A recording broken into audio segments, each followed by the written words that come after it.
மேகதாது அணை தொடர்பான தீர்மானத்தில் விதிகளுக்கு எதிராக திருத்தம் செய்தது கண்டிக்கத்தக்கது என அதிமுக பொதுச் செயலாளர் எடப்பாடி பழனிசாமி தெரிவித்துள்ளார்.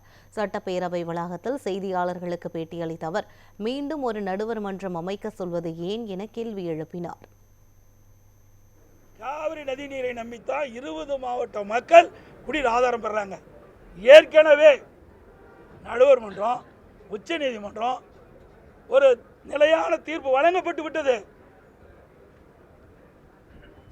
அப்படி வழங்கப்பட்டு இருக்கின்ற இந்த வேளையில் மீண்டும் ஒரு நடுவர் மன்றம் வேண்டும் என்று கேட்பது எந்த நோக்கத்துக்காக கேட்கிறாங்க?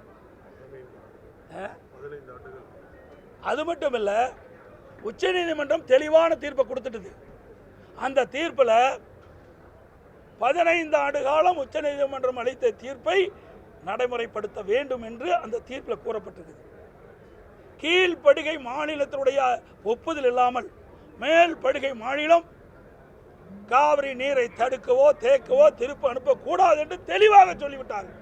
அப்படி இருக்கும்போது மீண்டும் இந்த இடைச்செருகல் திருத்த தீர்மானத்தை ஏன் இந்த அரசு கொண்டு வந்தது என்ற விளக்கத்தை பெறுவதற்கு தான் அந்த உரிமையாளர்களை நாம் கூட்டுவோம்.